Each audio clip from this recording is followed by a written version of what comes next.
Hello बच्चों, सो यहाँ पे आपका क्वेश्चन है for a reaction A plus three B give C, select the correct statements. तो यहाँ पे आपका स्टेटमेंट ए गिवन है D of change in concentration of C that is D C by D T is equal to negative of D A by D T. B part और B option कह रहा है यहाँ पे three times of D C by D T is equal to negative of D B by D T. Option C यहाँ पे कह रहा है आपका कि rate law must be R equal to K multiplied by A concentration of A into concentration of B raised to the power of 3। उसके बाद आपका डी स्टेटमेंट कह रहा है आपका यहाँ पे कि units of rate of reaction are independent of order of reaction. तो यहाँ पे हमें जो है देखना है कि इन चारों में से आपका कौन सा करेक्ट है। तो यहाँ पे जो है की कंसेप्ट देखते हैं सबसे पहले। यहाँ पे की कंसेप्ट हो जाएगा आपका rate and order of reaction.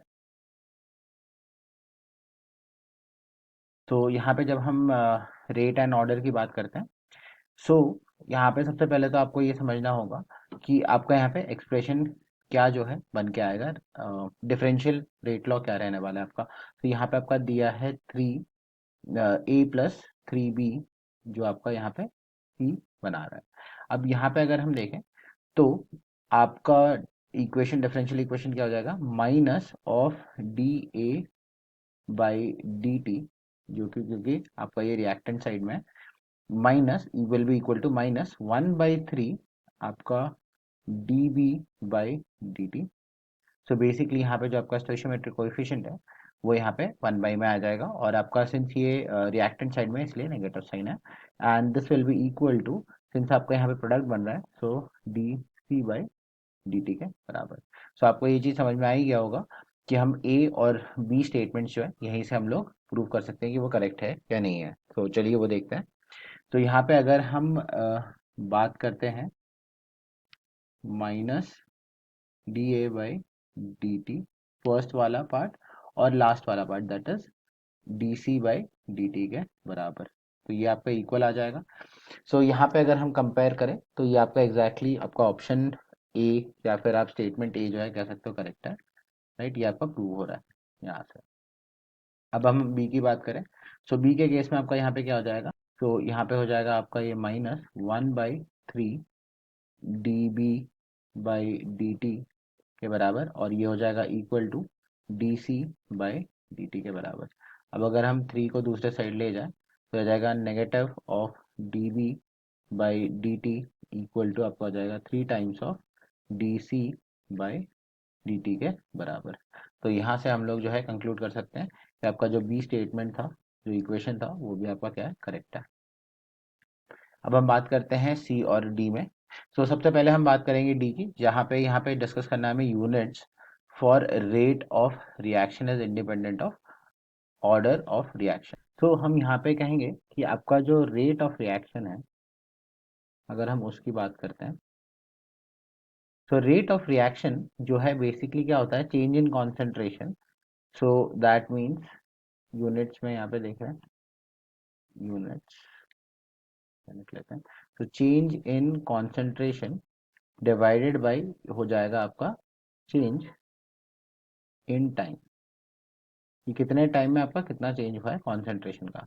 So that means यहाँ पे आपका जो यूनिट निकल के आ रहा है वो क्या हो जाएगा, मोल पर लीटर, और यहाँ पे सेकेंड उसमें है तो मोल पर सेकेंड, मोल पर लीटर सेकेंड जो है आपके इसमें यूनिट्स इस तरीके से लिखने वाले हैं, जो आपका ऐसा यूनिट होगा। सो यहाँ पे सिंस आपका ये यूनिट्स निकल के आ रहा है, तो यहाँ पे आप देखोगे तो यहाँ पे कोई भी आपका फैक्टर नहीं है जो आपका डिपेंड करवा रहा है कि आपका ऑर्डर ऑफ रिएक्शन क्या है। अगर आप इसमें कंफ्यूजन हो रहे हो तो आपको एक चीज़ ये याद रखनी कि जब कभी भी हम रेट लॉ लिखते हैं, तो रेट लॉ में भी R will be equal to K multiplied by, let's say यहाँ पे एक्स के बारे में लिख रहे हैं तो raise to the power of small X, and Y के बारे में लिख रहे हैं यहाँ पे raise to the power of Y. So यहाँ पे ये एक्स और वाई आपका जो है ऑर्डर ऑफ रिएक्शन है, जो कि बेसिकली इसके के यूनिट को एडजस्ट कर देगा, बट रेट के यूनिट्स जो है आपके एग्जैक्टली वही रहने वाले हैं। सो यहाँ पे अगर हम देखते हैं तो आपका जो डी है, राइट, तो ये जो है आपका क्या है, करेक्ट आया। अब हम बात करते हैं सी ऑप्शन पे। सी ऑप्शन जो है यहाँ पे रेट लॉ के बारे में बोल रहा था, तो यहाँ पे इसने बोला है कि रेट लॉ यहाँ पे मस्ट बी, राइट। यहाँ पे ध्यान देने की बात है आपको कि यहाँ बोल रहा है मस्ट बी, आपका यहाँ पे होगा R equal to K multiplied by concentration of A multiplied by concentration of B raised to the power of 3 के बराबर। तो यहाँ पे आपका बेसिकली ऑर्डर ऑफ रिएक्शन जो है 4 निकल के आ रहा है, right. So order of reaction 4 वैसे अगर देखा जाए तो जनरली स्पीकिंग ये आपका क्या हो जाएगा, it will refer to an complex reaction। तो एक कोई कॉम्प्लेक्स रिएक्शन की तरफ जो है पॉइंट आउट कर रहा है कि आपका कोई कॉम्प्लेक्स रिएक्शन होगा, क्योंकि यहाँ पे अगर हम इसको एलिमेंट्री मानते हैं तो यहाँ पे मॉलिक्यूलरिटी हैविंग 4, तो जो है जो बेसिकली यहाँ पे आपका रेस्ट टू द पावर 1 है और यहाँ पे 3, तो इन दोनों को ऐड करके देखोगे तो मॉलिक्यूलरिटी यहाँ पे बेसिकली 4 के बराबर आ रही है, जो कि हाईली अनलाइकली है। 4 मॉलिक्यूल आके टकराएंगे और तभी जो है सिर्फ आपका जो रिएक्शन होगा वो हाईली अनलाइकली होता है। सो जनरली हम लोग बोलेंगे कि ये आपका रेफर क्या करेगा, एक कॉम्प्लेक्स रिएक्शन पे रेफर कर रहा है। तो यहाँ पे कहना कि ये जो है मस्ट भी होगा, तो ये जो है आपका गलत हो जाता है और इसी वजह से हम लोग जो है सी ऑप्शन को कहेंगे कि ये आपका इनकरेक्ट है। हो सकता है कि आपका यहाँ पे जो कॉन्सेंट्रेशन ऑफ बी जो है इतना ज़्यादा ले लो आप कि वो यहाँ पे इस रेट में इफेक्ट करना ही बंद कर दे, तो ये जो है बेसिकली आपके फर्स्ट ऑर्डर रिएक्शन भी बन के आ सकती है। तो हमें सिंस उसका इन्फॉर्मेशन नहीं गिवन है हम यहाँ पे कमेंट नहीं करेंगे।